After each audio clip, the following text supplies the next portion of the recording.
하나님 감사합니다. 추석 명절 잘 보내고 또 주님께서 주시는 말씀을 또 사모하여 또 배울 수 있게 하시고 또 주님의 은혜를 나눌 수 있게 하여 주심을 감사합니다.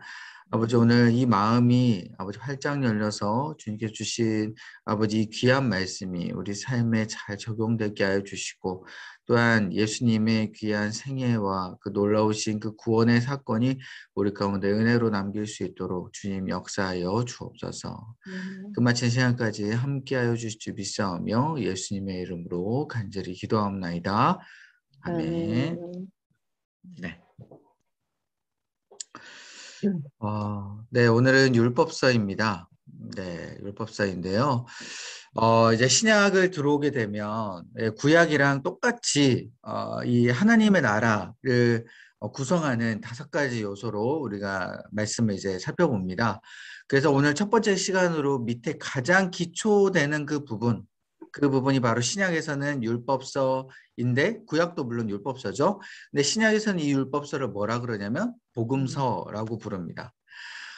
왜 구약은 율법이 있으니까 율법서인 줄 우리가 알겠는데, 왜 신약은 이 율법서임에도 불구하고 왜 이거를 복음서라고 이야기하고, 신약에서 이 복음서를 보면은 율법이 잘 안 나타나 있는 것 같은데 왜 이거를 굳이 율법서라고 하냐라고 이제 좀 의문이 들 수도 있는데요.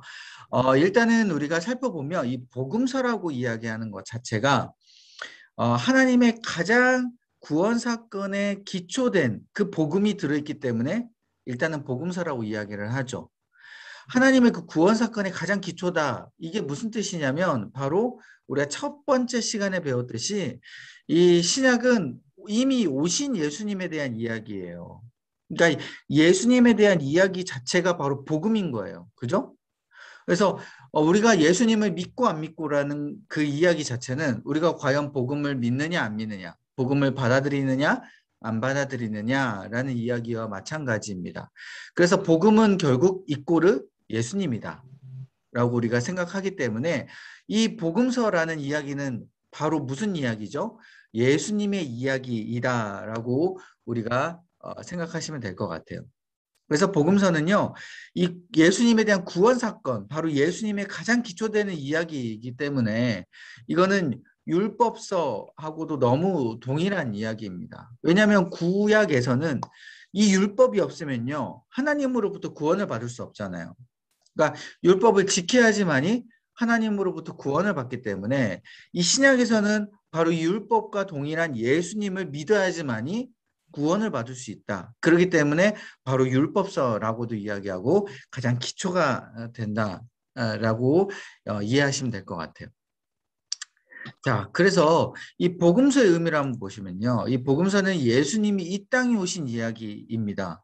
그러니까 예수님은 그 전까지 구약 가운데 있어서는 계속 뭐 우리와는 함께 하시지 않았고 이 땅에 오시지 않았고 천국에 계셨는데, 하나님의 아들로서 천국에 계셨는데 이 예수님이 이제는 때가 되어서 하나님의 명령을 받고 하나님의 지상 사명으로 육신의 몸을 입고 이 땅에 오신 이야기죠. 그때가 AD 0년, 원년으로 우리가 이야기를 하지 않습니까?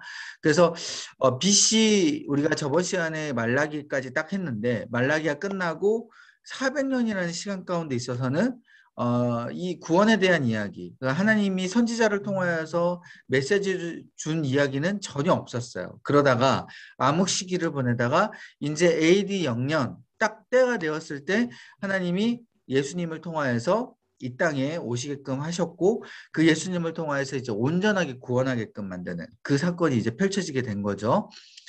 자, 그렇기 때문에 이 의미는 가장 중요합니다. 왜냐하면 이제 예수님만을 통하여서, 이게 무슨 이야기냐? 그 전까지는 선지자를 통하여서 계속 이야기를 했어요. 구약 가운데 있어서는.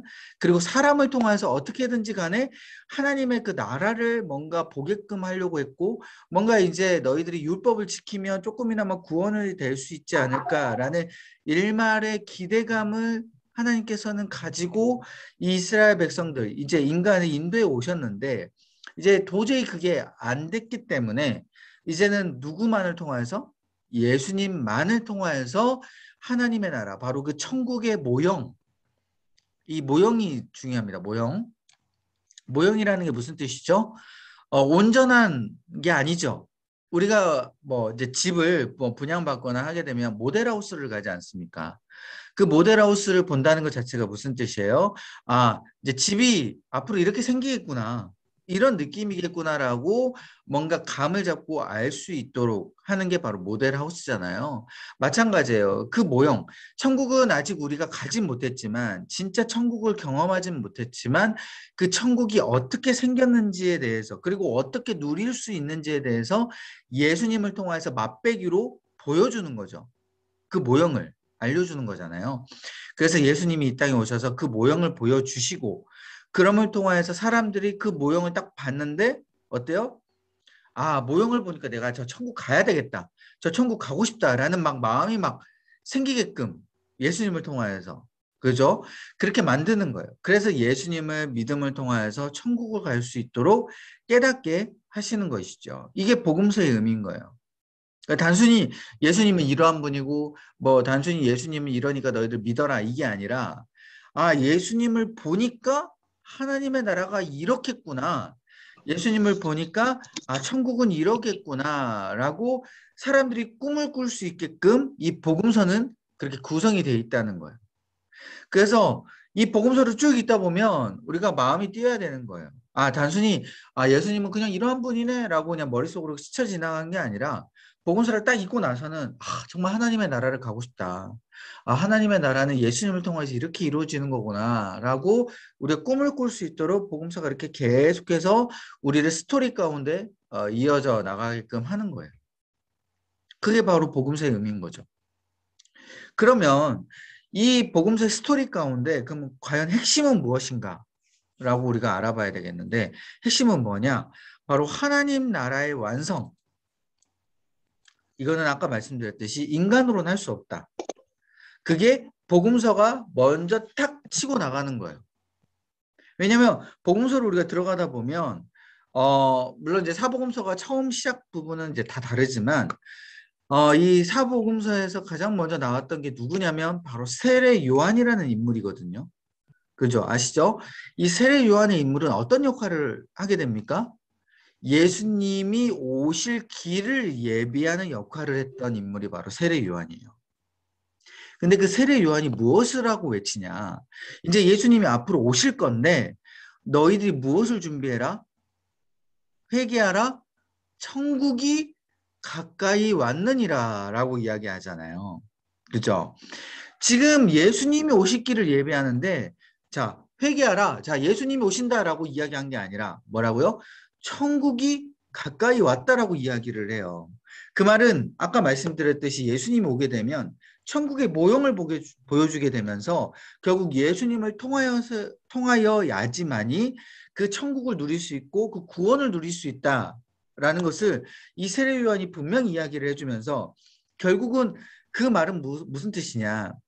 결국 구약 때는 예수님만이 하실 수 있었던, 그러니까 인간으로서는 할 수 없었던 구약에서는 그런 것들이 이제 신약에 넘어와서 예수님만이 할 수 있다. 그러니까 너희들이 이 천국을 누리기 위해서는 예수님을 믿어야 된다라고 세례 요한이 지금 외치는 거예요.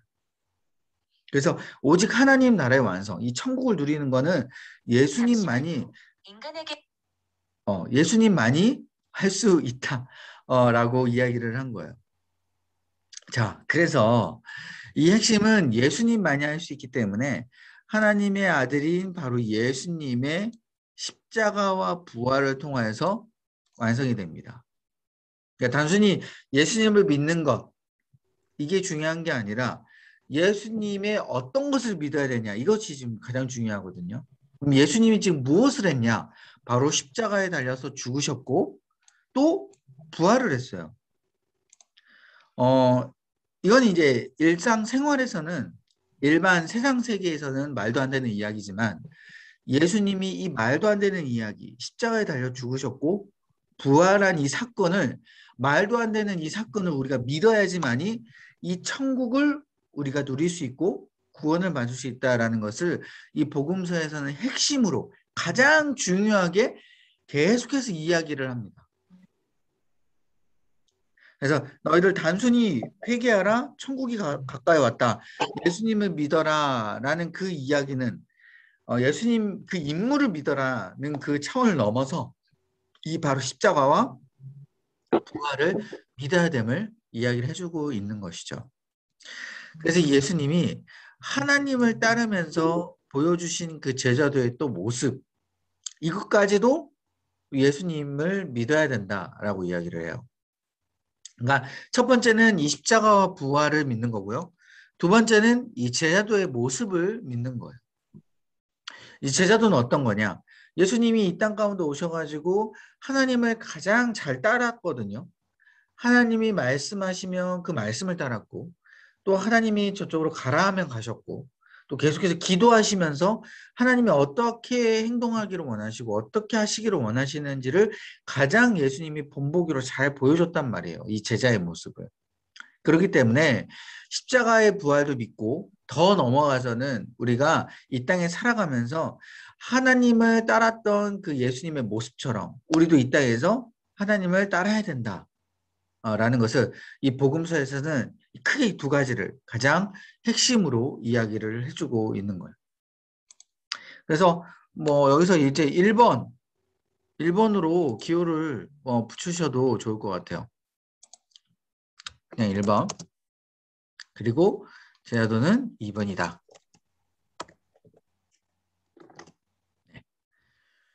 이게 이제 핵심이고, 그럼 복음서의 그 흐름을 우리가 좀 살펴보면 좋을 것 같아요.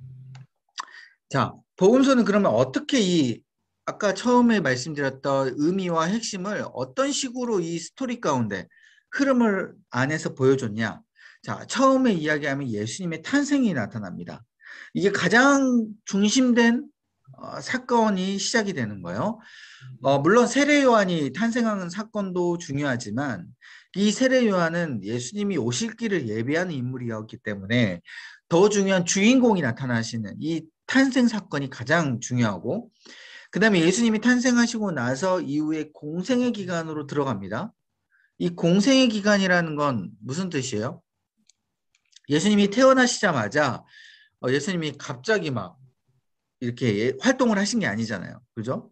예수님이 태어나시고 우리 인간처럼 똑같이 연약하셨고 우리와 똑같은 모습으로 태어나셨기 때문에 예수님이 성인이 될 때까지 정확한 나이로는 30살. 그죠? 30살이 될 때까지는 예수님이 이 공생의 사건을 이 인생을 살지는 않으셨어요. 그때는 이제 준비 기간이었죠. 30살이 딱 되고 나서 이제는 본격적으로 하나님의 뜻으로 그 미션을 이제 수행하기 위해서 이제 이 공생의 기간을 이제 시작하게 된 것이죠. 그래서 이 공생 기간 때는 제자도의 모습을 보여주신 겁니다. 어떻게 보면 예수님이 자기 마음대로 기적과 이사를 펼치고 자기 마음대로 막 활동한 것처럼 보이지만 전혀 그렇지 않고요. 예수님이 하나님이 원하시는 그곳에 가셔서 하나님이 원하시는 기적을 펼쳤고 하나님이 원하시는 말씀을 선포를 한 거예요. 그게 바로 제자도의 모습, 바로 예수님은 공생애기한테 그 모습을 보여주신 거죠. 그래서 아까 이 복음서 핵심 중에 이 두 번째에 해당하는 이 제자도의 모습이 이때 예수님의 공생의 기간 때 가장 잘 보여줬고요. 그 다음에 더 중요한 이 핵심, 바로 이 십자가의 죽음과 부활을 보여주게 됩니다. 이게 바로 구원의 완성인 것이죠.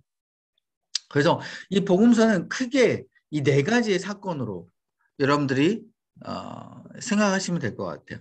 이 네 가지의 사건이 복음서에서는 가장 중요한 흐름이고요. 이 흐름이 없는 복음서는 말도 안 되는 복음서라고 불릴 수 없는 거죠. 그렇기 때문에 이 네 가지를 가장 중점적으로 복음서를 읽으시면 돼요. 나머지는 다 격가지 사건들입니다. 물론 그 격가지 사건들은 물론 중요한 말씀이긴 하지만 가장 중요한 건 이 네 가지 흐름이다 라고 이해하시면 되고요. 자, 그래서 이 공생애 때는 그러면 공생애를 우리가 조금 더 살펴보면 좋겠는데 이 공생애 때는 어떤 그러면 사건이 주된 게 있었냐? 바로 예수님께서 기적을 펼치셨어요. 우리가 잘 알다시피 막 눈만 자를 눈뜨게 하고 병든 자를 치유하고 또 오병이어의 기적, 그죠? 떡을 떡과 물고기를 가지고 5천 명 이상이 되는 사람들을 먹이는 그런 그 여러 가지 수만 가지의 그 기적을 예수님이 펼친 거예요. 그 기적을 펼침을 통하여서 어떻게 보여주신 겁니까? 이 하나님을 따랐기 때문에, 그죠? 아까 제자도의 모습이라고 했잖아요. 하나님이 하라는 대로 했기 때문에 이 기적이 나타났고요. 또 하나님이 하신 대로 하라는 대로 했기 때문에 이 하나님의 나라가 펼쳐진 거예요. 이 기적을 통하여서. 그 전까지는 이러한 사람이 없었어요. 막 눈먼 자를 막 눈뜨게 하고 뭐 이렇게 오병이의 기적을 펼쳐가지고 확 사람들을 먹이게끔 하는 이러한 사람이 없었는데 하나님의 이 제자도의 모습을 따르다 보니까 이렇게 펼쳐지게 된 겁니다. 이 펼쳐진 모습을 보면서 사람들은 어떻게 되는 거예요? 아, 하나님의 나라를 가게 되면 아, 이렇게 기적이 일상화가 되겠구나. 못 먹는 사람들이 먹게 되고 굶주린 사람이 없게 되고 그리고 눈먼 자가 다 없게 되는 그런 놀라운 세상. 병든 적 없는 그 놀라운 세상. 그런 세상이 이 하나님 나라 가운데 펼쳐지게 되겠구나. 예수님을 통하여서 보여주게 된 거예요. 그래서 제자도의 모습을 따르게끔 만드시는 거죠. 그 다음에 이 복음 전파를 펼쳐지게 됐어요. 크게 이 세 가지 기적, 복음 전파, 가르침인데 두 번째 이 복음 전파는 뭐예요? 단순히 기적만을 보고서는 하나님의 나라를 알 수가 없어요. 그렇기 때문에 복음을 전하는 거예요. 예수님이 직접 사람들을 모아놓고 하나님의 나라는 이러한 모습입니다. 하나님의 나라는 이러한 모습이기 때문에 당신들은 하나님을 잘 따르고 앞으로 나에 대해서 예수님에 대해서 믿어야 됩니다. 라고 복음을 전파하시는 거예요.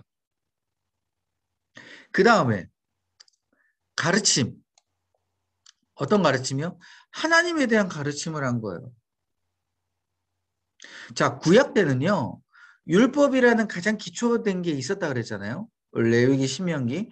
그 율법을 통하여서 하나님을 무엇인가 알 수 있다라고 무엇인가 이 율법을 주긴 했는데 이 이스라엘 백성들이나 사람들이 이 율법을 딱 받게 됐지만 이 율법만을 가지고서는 그리고 이제까지 펼쳐졌던 그 기적을 통하여서 하나님에 대해서 온전히 잘 몰랐던 사람들의 모습을 볼 수가 있었어요. 그래서 계속해서 하나님의 마음을 아프게 했고 율법을 따르지 않는 그런 모습이 있었죠. 구약 때는. 그래서 예수님께서는 그거 가지고 부족했기 때문에 율법만으로는 부족했기 때문에 안 되겠다. 내가 더 하나님에 대해서 제대로 알려줘야겠다라고 해서 하나님에 대한 가르침을 계속해서 알려주신 거예요. 하나님은 이러한 분이고 그러니까 너희들의 하나님은 이렇게 잘 따라야 됩니다. 라고 알려주신 거죠. 그래서 율법을 넘어서 그러니까 율법 플러스 하나님의 마음까지도 잘 설명을 해줍니다. 율법만은 가지고는 부족하니까. 예를 들면 이거예요. 엄마가 자녀에게 건강이 나빠질 거를 이제 염려한 나머지 얘야 과자 먹지 마라고 했는데 이 자녀가 너무 막 이제 과자 먹지 말라는 그 마음 때문에 너무 힘들어하고 막 몰래 막 과자 먹어버리고 엄마는 나를 싫어해, 엄마는 나를 사랑하지 않아 라고 막 오해를 하고 있었다는 거죠. 그런 상황에서 이 자녀의 형이나 누나가 엄마에 대해서 설명을 해주는 거예요. 야, 엄마가 너한테 과자 먹지 말라고 하는 이유는 너 건강 염려 때문이야. 너 건강 때문이야. 과자만 먹으면 너 건강이 안 좋아지잖아. 너를 싫어해서가 아니야. 너를 사랑하기 때문에 엄마가 이렇게 과자를 먹지 말라고 이야기를 해준 거야. 라고 설명을 해준 게 바로 예수님이 하신 역할이에요. 이해되시죠? 네. 그러한 율법에 대한 하나님의 마음을 이 가르침을 통하여서 알려준 거예요. 이렇게 공생애기한테 크게 세 가지를 예수님께서는 보여주신 거예요. 그 율법서에 보면 이 세 가지, 예수님에 대해서 이 공생애기가 이 세 가지가 가장 비중 있게 많이 나와져 있어요. 분량이 많이 차지해져 있는 것이죠. 그래서 이 세 가지를 모습을 통하여서 사람들이 하나님 나라의 모형을 이제 꿈꾸게 되고요. 그 하나님의 나라 가운데 예수님을 믿게끔 이제는 보여주게 된 것이죠. 근데 사람들은 착각을 했어요. 이렇게 공생애기한테 예수님이 알려주고 가르치고 보여줬음에도 불구하고 여전히 구약시대의 사람들처럼 똑같이 사람들이 착각합니다. 예수님을 통하여서 하나님의 나라의 모형을 보고 온전하게 그 꿈꾸는 것이 제대로 꿈꾸는 게 아니었어요. 어떤 착각을 했냐? 이제 예수님이 와서 이렇게 보여줬기 때문에 지금 당장 하나님의 나라가 이루어지나 보다. 그러면서 이제 자기들이 마음대로 이제 살기 시작한 거예요. 이제 예수님만 믿으면. 예수님만 따르다 보면 이제 하나님의 나라가 이제 팍 지금 이 땅에서 펼쳐지겠구나 라고 착각을 하게 된 거죠. 그런데 그 착각 가운데 실제적으로 어떤 일이 벌어집니까? 예수님이 십자가에 달려 죽으시게 됐어요. 사람들은 어떻게 기대를 한 겁니까? 예수님이 안 죽고 십자가에 안 돌아가시고 그냥 하나님이 천군천사를 막 보내줘가지고 이 땅 가운데 하나님의 나라가 이제 팍 임하게 됐고 예수님을 믿지 않는 사람들, 이제 하나님을 따르지 않는 사람들은 그냥 막 처참하게 무너지고 그냥 살려달라고 아우성치는 그런 모습을 이제 사람들이 딱 꿈꿨는데 실제적으로 그게 벌어지지 않고 오히려 180도 정반대로 예수님이 오히려 죽어버리신 거예요. 그러니까 예수님을 따르던 사람들이 이제 완전히 무너지게 된 거죠. 멘탈이 완전히 붕괴된 거예요. 특별히 일반 사람들조차도 멘탈이 붕괴됐는데 예수님 공생의 기간 동안에 그렇게 헌신적으로 따랐던 제자들, 12명의 제자들이 있지 않습니까? 예수님을 따랐던 12명의 그 제자들이 있는데 그 12명의 제자들이 어떻게 된 거예요? 멘탈이 완전 붕괴가 된 거죠. 예수님만이 온전히 우리의 메시아인 줄 알았는데 그리고 이 땅 가운데 하나님의 나라를 딱 펼쳐져서 보여줄 줄 알았는데 지금 이 하나님의 나라가 오히려 없어졌고 예수님은 죽어버렸구나 라고 이 제자들은 완전하게 이제 실망 가운데 그렇게 된 것이에요. 그 가운데 일반적인 사람들은 이제 예수님을 따랐지 않는 사람들은 오히려 환호를 했죠. 예수님이 죽는 것을 보고. 왜? 예수님 가운데 질투를 했거든. 예수님이 이 세상의 권력을 잡을 줄 알고 이 세상의 진짜 왕이 될 줄 알고 오히려 질투를 했는데 예수님이 딱 죽으니까 시원하다. 사이다를 먹은 것처럼. 그래서 사람들이 어떻습니까? 예수님이 죽는 그 모습을 보고 완전하게 끝났다라고 이제 생각을 했어요. 그리고 예수님이 십자가에 일부러 못 박히게 한 거죠. 그런데 그 사람들의 착각이 완전히 무너지게 됐죠.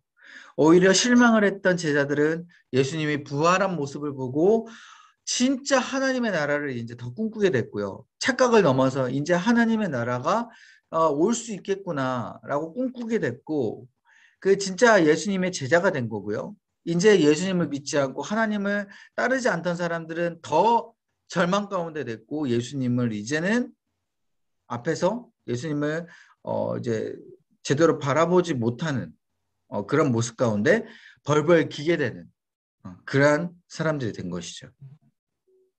그게 복음서에 이게 제대로 이게 묘사가 되어져 있어요. 그러니까 복음서를 읽는 우리는요, 엄청나게 통쾌한 거죠.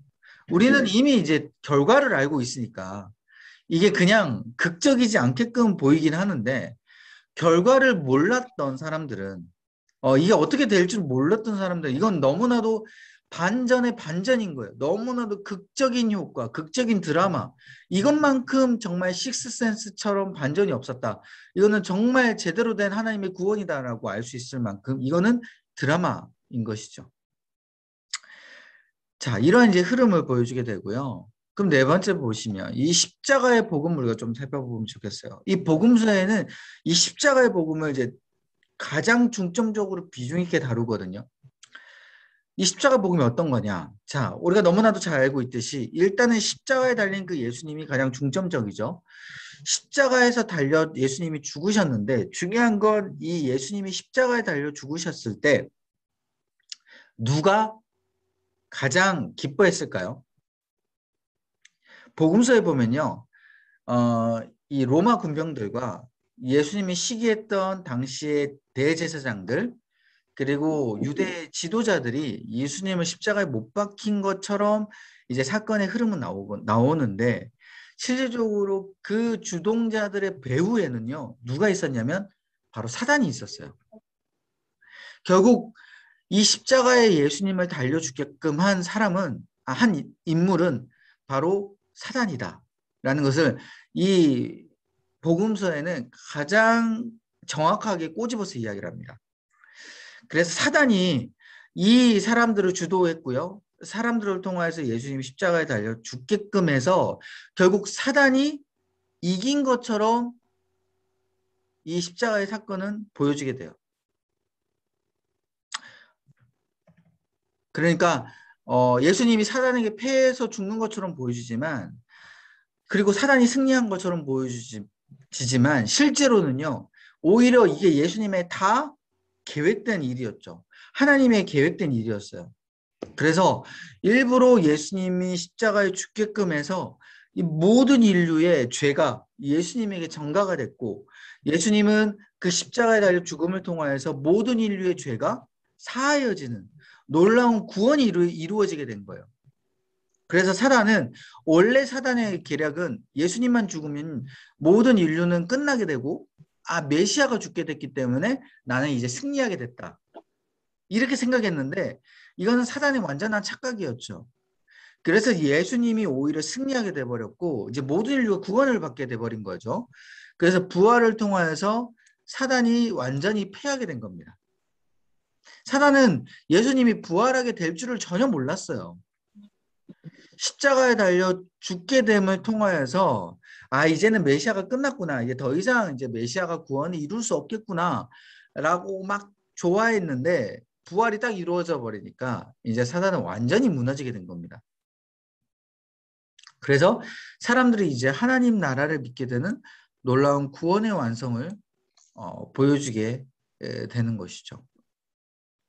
그래서 이 십자가의 복음은 바로 이 동전의 양면선처럼, 한쪽을 보면은 그냥 단순히 십자가에 달려 돌아가신 그 예수님, 그래서 너무나 슬프고 사단이 승리한 것처럼 보이는 그런 어두운 면이 있는 것처럼 보이지만, 실질적으로 딱 뒤집어 보면 이거는 온전한 구원인 거예요. 그래서 이 구원을 바라봤을 때 이 전에 있었던 이 십자가에 달린 이 사건은요, 우리에게 슬픔이 아니라 단순한 이 잠깐의 슬픔인 거고 잠깐의 암흑처럼 보이는 것이죠. 이게 바로 십자가의 복음의 핵심입니다. 그렇기 때문에 십자가 밑에 보시면요, 이 십자가는 그래서 부활이랑 같이 연관이 되어 있어요. 십자가의 죽음만 있다면 결코 구원은 완성되지 않아요. 그죠? 십자가에 달려 예수님만 믿게 되면요, 예수님이 부활하지 않는 그 예수님을 믿는다는 건, 그거는 우리 가운데 구원이 이루어질 수 없는 거예요. 뭐 하려고 죽은 사람을 믿습니까? 그거는 그 누구나 아무나 그냥 믿을 수 있는 거예요.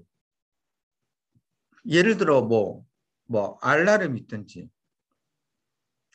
예를 들어 4대 성이면 소크라테스를 믿든지, 그냥 이미 죽은 사람을 믿는 거랑 뭐가 다르냐는 거죠. 그런데 이 십자가의 죽음은 무엇 때문에 완성이 되냐? 바로 부활 때문에. 부활이 있었기 때문에 바로 우리는 일반 사람들과는 다르게 온전한 메시아, 그 구원의 완성을 우리가 보는 거고, 이 십자가 부활은 그래서 구원에 있어야 가장 놀라운 스토리가 되는 그런 놀라운 사건이 되는 것입니다. 그래서 우리가 예수님을 믿는다는 건 십자가에 달려 돌아가신 예수님도 믿는 것이고, 부활에서 승리하신, 그러니까 십자가에서 승리하시고 죽음에서 승리하시고 부활하신 그 예수님을 우리가 또 믿는 거예요. 이 두 가지가 같이 우리가 믿었을 때 우리는 구원을 받게 된다. 복음서에서는 바로 그래서 이 두 가지, 이 구원의 사건이 가장 큰 하이라이트가 되는 것이죠. 자, 그래서 이 복음서의 분류를 우리가 조금 이제 구분을 해서 보면 좋겠어요. 이제 복음서는 총 4가지로 구분이 되어 있습니다. 보시면 마태, 마가, 누가, 요한, 사복음서라고 불러요. 그래서 들어보셨죠? 사복음서. 왜 사복음서라고 하냐? 일단 4가지니까 사복음서인데요. 특별히 여기서 적진 않았지만 마태, 마태, 마가, 그다음에 누가, 이 총 세 가지 복음서, 요한 복음서를 빼놓고 이 세 가지 복음서는 공관 복음서라고 해요. 왜 공관 복음서라고 하냐? 자, 여기 나와 있어요. 각각의 복음서는 모두 예수님을 이야기하고 있어요. 앞선 이제까지 했던 그 예수님의 모든 스토리와 모든 핵심 초점 흐름들은 다 같이 복음서에서 이야기는 하고 있지만, 복음서가 왜 굳이 네 가지가 필요하냐 그러면 뭐가 다르냐면요, 예수님을 바라보는 이 관점이 달라요. 어떤 복음서는 예수님을 이렇게 바라보고 있고요, 또 어떤 복음서는 예수님이 이렇게 바라보고 있어요. 이게 지금 무슨 말이냐면요, 우리가 예를 들어 이제 자녀가 2명씩 있고 3명씩 있는 우리 분들이 있잖아요. 이 자녀가 나를 바라봤을 때, 첫째는 아빠를, 나를 굉장히 이 자상한 아빠, 그리고 굉장히 좋은 아빠로 바라보는데, 둘째는 뭐라고 바라보냐면 뭐요? 굉장히 바쁜 아빠, 뭔가 나랑 놀아주지 않는 아빠, 막 이렇게 바라볼 수 있는 거예요. 같은 아빠지만 첫째와 둘째가 바라보는 그 아빠의 모습이 다를 수 있는 거잖아요. 이게 사람이 달라지진 않았지만 보는 관점에 따라서 이 사람을 어떻게 표현하냐, 그게 바로 다른 거예요. 이 복음서도 마찬가지입니다. 복음서에도요, 사건과 내용이 같은 사건이라도 나온다고 할지라도 그게 조금씩 다르게 표현이 되어 있어요. 그 이유는 왜 그렇게 나와 있냐면, 자, 보시면요. 먼저 마태복음은 이 하나님이 이 땅에 왕으로 오셨어요. 그러니까 마태가 이 복음서를 쓴 거죠. 그런데 마태가 바라보는 관점은 예수님이 이 땅 가운데 왕으로 오신 거예요. 그러니까 왕으로 오신 예수님을 너무나도 부각되게 잘 써놓은 거예요. 예를 들면 예수님께서 하신 이 공생의 사역 가운데 굉장히 이렇게 헐벗고 어려운 사람들에게 막 힘들게 이렇게 막 다가가서 그들을 싸매어주고 막 어루만져주고 막 이런 모습들은 그렇게 크게 부각되지 않았어요. 오히려 예수님이 이 땅에 오셔서 권위 있게 선포하시고요, 기적과 이사를 권위 있게 보여주시고, 또한 왕으로서 근엄 있게 사람들에게 하나님의 나라를 설명해 주는 그런 왕에 대한 모습이 주로 나타나 있어요. 그렇기 때문에 예수님이 왕으로 오셨기 때문에 이 십자가의 사건도 여러분 어떨까요? 예수님이 막 채찍에 맞아가지고 막 엄청나게 힘들어하고 고통당하는 그 모습, 그것이 많이 부각되어 있지 않아요. 일부러 잘 안 적어 놓은 게 있을 수 있겠죠. 왜? 마태가 생각했을 때는 예수님이 왕으로 오셨기 때문에 그런 사건에 대해서는 그렇게 크게 나타내고 싶지 않은 거예요. 그래서 예수님이 이 땅에 왕으로 오셨다라는 것을 마태는 그렇게 관점으로 써 놓은 거고요. 마가는 그럼 어떠냐? 하나님이 종으로 오신 것을 나타내셨어요. 그렇기 때문에 하나님으로 종으로 오셨기 때문에 어때요? 사람들을 섬겨야죠. 그래서 낮아진 그 하나님의 모습이 주로 나타나져 있는 거예요. 그래서 주로 천민, 이스라엘 백성들에게 직접 다가가시고, 막 사마리아 여인에게 막 직접 다가가셔가지고, 어때요? 막 직접 막, 이렇게 막 그 물도 막 같이 마셔주면서 이야기하고, 같이 섬겨주고, 그 사람들을 고칠 때도 어때요?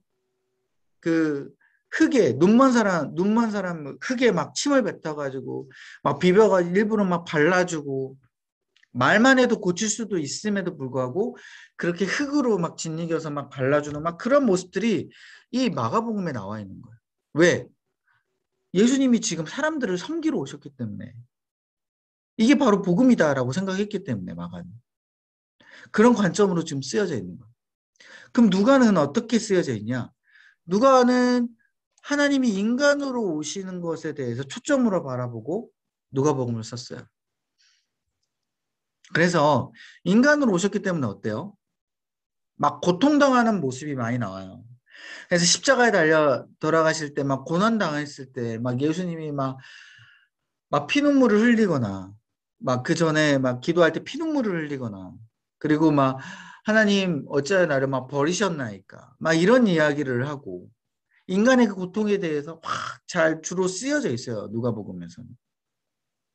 그 여인들에 대해서 이 누가가 예수님이 이 여인들에게 직접 찾아가 가지고 같이 이야기를 하고 이러한 이제 인간의 그 연약한 모습들이 주로 나와 있단 말이에요. 왜 누가는 예수님이 인간으로 오시게끔 만드셨냐?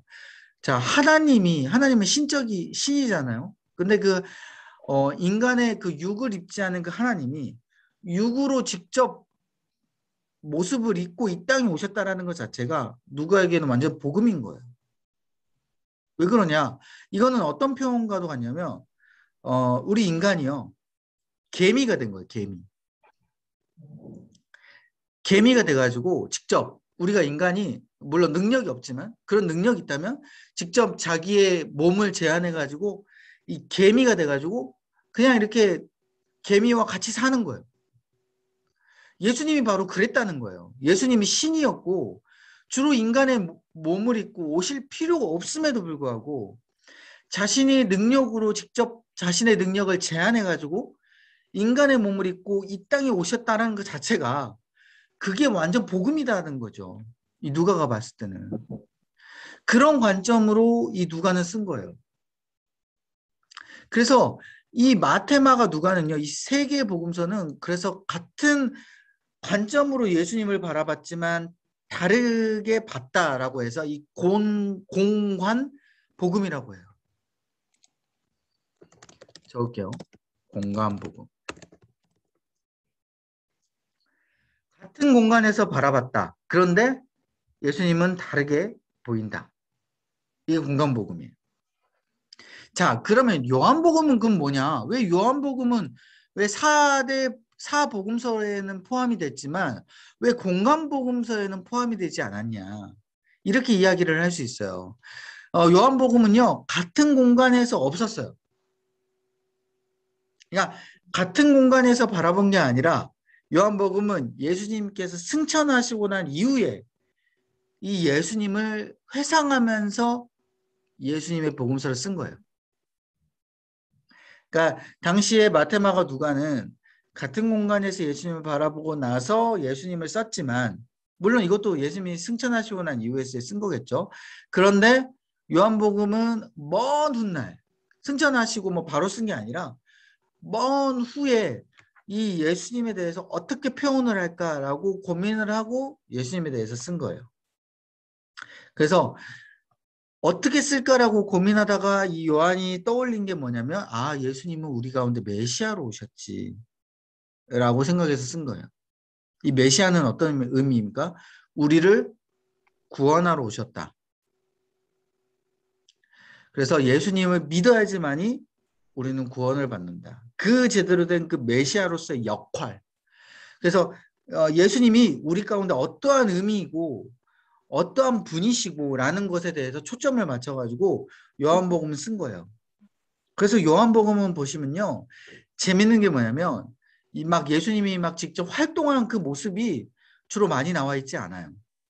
막 예수님이 직접 막 사람들 찾아가지고 막 어떤 이야기를 했고 막 이런 것들이 굳이 자세히 설명돼 있지 않아요. 왜냐하면 시간이 많이 지났기 때문에 또 잊어버린 부분도 있지만 이 요한이 이야기하고자 하는 건 단순히 예수님이 뭐 기적을 펼치시고 뭔가 단순히 사람들에게 찾아가시고 막 이런 모습을 보여주기보다는 예수님이 어떻게 이 자신을 표현하셨고 어떻게 이야기를 했는지에 대해서 초점을 맞춰가지고 예수님이 이 제자들을 마지막에 모아놓고 그러니까 십자가에 달려 돌아가시기 전에 마지막 그 다락방에서 그 제자들을 만찬하면서 제자들에게 다 설명하고 나에 대해서는 내가 누군지 나는 어떻게 앞으로 구원을 할지 이런 그 부분에 대해서 이 설명하는 것 자체에 대해서 가장 많이 할애를 해놨어요. 그래서 십자가에 달려 돌아가시기 그 전전날 밤부터 전날 밤까지 이 2, 3일 정도의 그 예루살렘에 입성해서 한 일주일 정도, 2, 3일 넘어서 한 일주일 정도의 그 사건 가운데 가장 많이 할애를 해놨어요. 10장 넘는 그 분량을 가지고. 그래서 결국 그렇게 분량을 차지한 이유는 예수님이 메시아로 오셨다라는 것을 보여주시기 위해서 이 요한복음이 적혀진 거죠. 그래서 요한복음을 읽으면요, 다른 복음서보다는 많이 달라요. 너무 재밌어요. 그래서 이렇게 사복음서가 이렇게 다르다. 그래서 복음서를 읽을 때 이런 관점으로 읽으시면 너무 재밌어요. 아, 예수님이 이렇게 이런 의미로서 이렇게 표현을 하신 거구나. 그래서 밑에 보시면 예수님을 다르게 보는 것은 결국 예수님 하나님의 여러 면을 보여줍니다. 그러니까 예수님이 결국 하나님이시기도 하잖아요. 하나님이 이 땅 가운데 하나님이 어떻게 행동하시고 어떻게 펼치실지를 예수님이 다 보여주는 거예요. 아, 하나님은 이러한 분이십니다 하고 행동과 말로써 이렇게 다 보여주는 거예요. 그래서 하나님은 왕으로 오셨습니다. 하나님은 종으로 오셨습니다. 하나님은 인간으로 오셨습니다. 하나님은 메시아로 오셨습니다라는 것을 여러 면을 예수님이 다 보여주는 거죠. 그래서 하나님을 더욱 신뢰하게 만드는 말씀이 되는 거예요. 이게 무슨 말이냐면 여러분 오히려 이제 어떤 학자들은 이래요. 그러니까 학자들이라기보다는 예수님을 믿기 싫어하는 사람들은 이렇게 반박을 해요. 아니 오병이어 사건 보면 어떤 사람은 여자 외에 어린아이와 여자 외에 장정만 이 떡과 물고기를 먹은 사람이 5천 명이다라고 했는데 왜 어떤 복음서에는 모든 사람이 다 5천 명, 그러니까 남자 여자 남녀노소 할 것 없이 다 포함해서 5천 명이 먹었다고 표현을 하냐? 이거는 거짓말 아니냐? 막 이런 식으로 다 이야기한 사람이 있거든요. 그러니까 같은 사건인데도 팩트가 다 다르게 표현이 돼 있다라는 거예요. 예수님을 믿지 않는 사람들은. 그러면서 반박을 해요. 이거는 조작된 거다. 예수님은 뭐 이거는 실제적으로 없었던 일이고 이건 소설이다. 이 사람들이 다 예수님을 믿게끔 하려고 조작해서 이렇게 적어놨다라고 이야기하지만 여러분 한번 생각해 보세요. 이게 정말 조작된 게 진짜 조작이 됐다라면요. 오히려 모든 게 동일해야 돼요. 무슨 말이냐면 조작이 됐다라는 건 당신과 내가 짰다라는 거잖아요. 야, 우리가 오병이어 사건을 이렇게 적자. 여자와 남자 모든 사람이 다 포함해서 5천 명이다라고 다 우리가 어, 입을 맞추자 해서 그렇게 다 같이 짰다면 그게 동일한 사건이 되는 거예요. 오히려 조작이 안 됐기 때문에 실제적으로 그 사건은 정확하게 있었기 때문에 어떤 사람은 잠깐 착각해가지고 이렇게 이야기를 적어놓은 거고 어떤 사람은 자기가 보니까 아 이렇게 됐으니까 이렇게 적어놓은 거죠. 오히려 조작이 안 됐고 오히려 팩트이기 때문에 사건들이 조금씩 다 다른 거예요. 그래서 마태가 보았을 때는 예수님이 왕이거든. 그러니까 왕으로 봤을 때 그 사건이 제대로 안 보이는 거예요. 이렇게 왕이 오신 모습만 더 제대로 보이는 것이죠. 이해되시죠? 그러니까 이 여러 면의 예수님을 적어놓은 이유는 뭐냐면 이 사복음서를 통해서 오히려 하나님이 정말 살아계시고 정말 하나님의 나라는 정말 있는 거구나. 예수님을 믿어야겠구나. 이런 신뢰가 되게끔 하는 말씀이 되는 거예요. 그래서 우리가 복음서를 이렇게 볼 수 있는 거고. 자, 근데 마지막 이 복음서 율법이 있어요. 이 복음서에서 그러면 이제 어떻게 이 율법을 우리가 바라봐야 되냐. 율법이 도대체 뭐냐, 복음서에서는. 이 신약에서, 아까 처음에 말씀드렸는데, 이 신약에서는 사람들이 예수님을 통한 구원 역사, 예수님이 죽으시고 부활하신 이 구원 역사의 사실이 왜 일어나게 됐는지에 대해서 가장 먼저 복음서에서는 설명을 해줘야 돼요. 왜냐하면 이 사복음서가 이후에 뭐가 나옵니까? 사도행전이 나오고요. 그 다음에 로마서가 나오고 이렇게 쭉 이어져 가잖아요. 요한계시록까지. 그런데 이 복음서에서 예수님이 가장 중요하고 예수님만이 이 메시아고 이 구원을 이루시는 분이다라는 것을 정확하게 설명을 해줘야지만이 그 이후에 일어나는 뭐 사도행전이나 로마서나 이후에 요한계시록까지 모든 서신들, 모든 그 신약 성경들이 예수님은 복음의 핵심이고 구원해 주시는 메시아입니다. 라고 설명한 것들이 이해가 되는 거예요. 왜 요한계시록에서는 자꾸 예수님이 막 이렇게 행동했고 왜 하나님의 나라가 이렇게 이루어지는 것을 설명을 하게 됐지? 아, 그거는 예수님이 복음서에서 하나님의 나라를 먼저 보여줬구나. 그걸 알아야지만이 그 이후의 사건들이 다 이해가 된다는 거예요.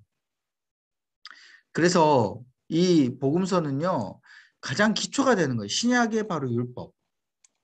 그래서 복음서를 믿고 이해해야지만이 완벽한 하나님의 나라가 이해가 되는 거고 모든 사건의 중심이 되는 거예요. 그래서 예수님을 모르고서는 하나님의 나라를 이야기를 할 수가 없는 겁니다. 그래서 자꾸 뭐 사도행전이나 로마서 넘어가면 뭐 교회가 어쩌고 그리고 하나님의 나라가 이렇게 올 것이니까 너희들 이렇게 믿고 그리고 예수님은 이러한 분이니까 너희들 믿어라라고 말은 하지만 왜 도대체 예수님 믿어야 되냐? 이거에 대해서 정확하게 설명을 해준 게 바로 복음서에서 우리가 알 수 있는 거거든요. 이 복음서를 먼저 이해하는 게 가장 먼저 중요하고요. 그 이후에 우리가 사도행전부터 해서 교회가 탄생하고 사도들이 행동하는 모습들을 우리가 이제 살펴보면서 나갈 겁니다. 하나님 감사합니다. 예수님이 2000년 전에 보여주셨던 하나님의 나라의 그 모습을 우리가 지금 이 시간에도 꿈꿉니다. 아직 오지 않은 그 하나님의 나라를 예수님의 복음의 그 말씀을 보면서 우리가 믿게끔 하여 주시고 오히려 기대하게 하여 주셔서 이 땅에 살아가면서 예수님께서 보여주셨던 이적과 기사 또 하나님에 대해서 알려주셨던 그 놀라운 그 가르침이 우리 삶 가운데 일어나게 하여 주시고 다른 사람들은 아버지 기적이 일어나지 아니하고 다 끝난 것처럼 느껴지고 세상이 그냥 여전히 그냥 흘러가는 것처럼 믿고 있지만 우리는 하나님께서 역사하여 주셔서 예수님이 보여주셨던 그 놀라운 이적과 기사 그 은혜들이 우리 삶 가운데 일어나게 하여 주셔서 또한 우리가 그 믿는 모든 것들이 직접 눈으로 보여지게 하여 주셔서 하나님이 인도하신 그 놀라운 그 은혜가 우리 가운데 계속해서 끊임없이 이루어질 수 있도록 인도하여 주옵소서. 끝까지 포기하지 않게 하여 주시고 끝까지 믿는 믿음으로 하나님을 붙잡고 기도하게 하여 주셔서 하나님이 내가 너의 기도를 듣고 있노라 내가 너와 함께 있노라 말씀하여 주시는 그 음성 가운데 힘을 얻고 나아갈 수 있도록 주님 역사하여 주옵소서. 이 모든 말씀 예수님의 이름으로 간절히 기도합나이다. 아멘.